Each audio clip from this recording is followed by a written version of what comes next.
have more women leaders, would we have a more peaceful world?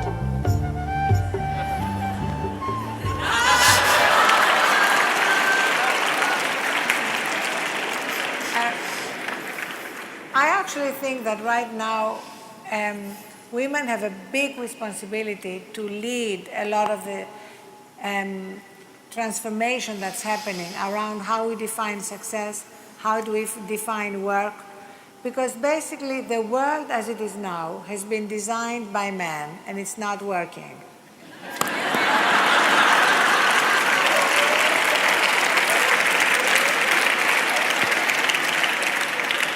There are a few good men who are very necessary.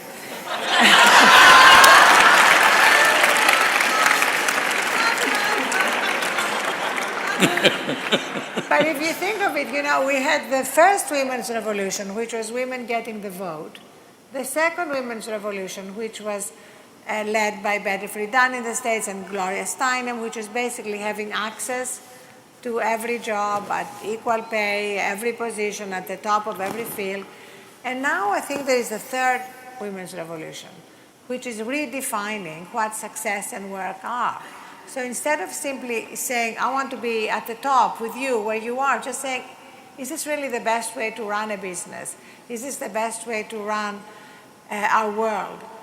And women are saying no. Many, many women are saying we need to actually change the corporate structure in which we are competing, change the political world in which we are competing, not just compete on the terms that men created. And you know what? When these changes happen, and they are happening, men are going to be incredibly grateful.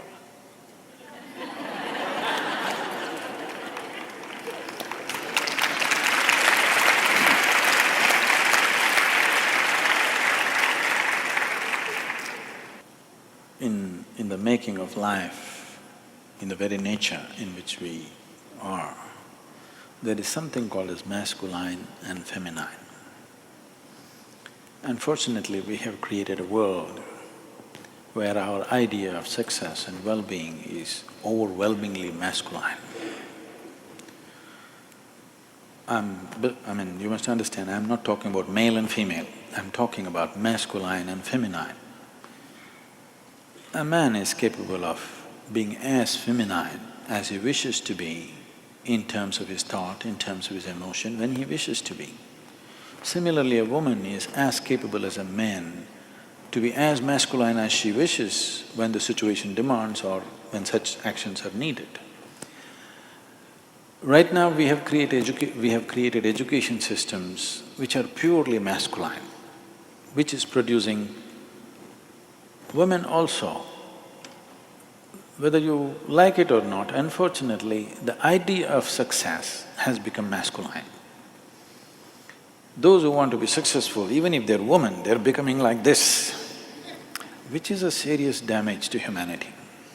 If you take away the feminine from the world, everything that's gentle, everything that's beautiful, everything that's aesthetic, everything that is the subtler aspect of life will disappear, and only providing and survival aspect of life will exist. Right now, there is a serious concern about this.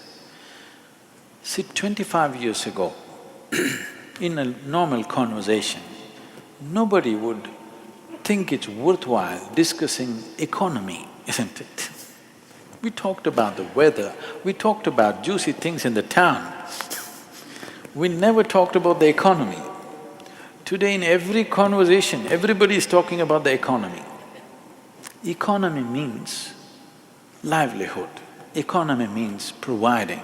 This is purely masculine in nature.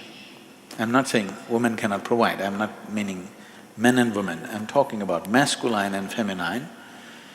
If you make the society so overwhelmingly masculine, you will obliterate the feminine. In this, everything that's gentle and beautiful will vanish, even in a woman, because when you set the standards that this is the only way you can succeed, even she will adapt to the situation, which I feel they are adapting, and many women are expressing their masculinity much more stronger and cruder than a man. It is happening. This is distressing because, if I'm allowed to share something from my life, those days when we were growing up, my father is a physician, he is the provider. My mother never earned a rupee in her life, but it was never such a thing that if she does not earn, she's something less. No, she was the most valued person. As a child, when I look back and see, with all due respect, when I look back and see in the way my life evolved, I could very easily live without my father, but I cannot imagine my life without my mother. She never earned anything, but that's not the point. Where the money came from didn't make a difference, but how it was done in the home was everything. I must tell you these simple things. She did everything in the house, from stitching to embroidering to cooking to everything, because she wouldn't want anybody else to do it for her husband and children. She wants to do it herself. If we travel somewhere, if we have to sleep, if she saw an empty pillowcase, when you travel somewhere else, there's just white pillowcases, she would say, how can children sleep on empty pillowcases? And she would pull out her needle and thread right there.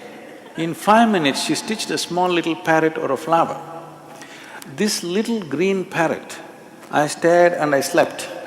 It is so deep in my consciousness today, that little green parrot, because that sense of that caring, I think that little green parrot sank so deep into me, and in many ways who I am today is a manifestation of that little green parrot that she stitched on that pillowcase.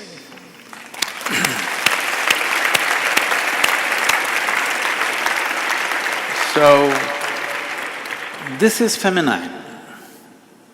I'm not saying everybody has to embroider, but I am saying that sense of concern is feminine, and this needs to happen. In the system of yoga, when the Hatha yoga is a common word being used everywhere without knowing the meaning generally. Hatha means… Ha means sun, Ta means moon. That means balancing the masculine and the feminine within yourself. Only when these two things are properly balanced within you, you are a full-fledged human being, otherwise you're a lopsided human being. The Adi Yogi, who is the originator of yoga, I know in California you think it's Madonna who did it. Adi Yogi is symbolized as the ultimate symbol of man. And how he is symbolized is, all the images are, one half of him is woman, another half is man. He is the ultimate man, but one half is woman, another half is man, because a true human being is an equal balance between masculine and feminine. And in workplaces, I don't see why gender should even be an issue. Why should you always look at somebody as a man or a woman? You can just look at them as a human being or as a piece of life.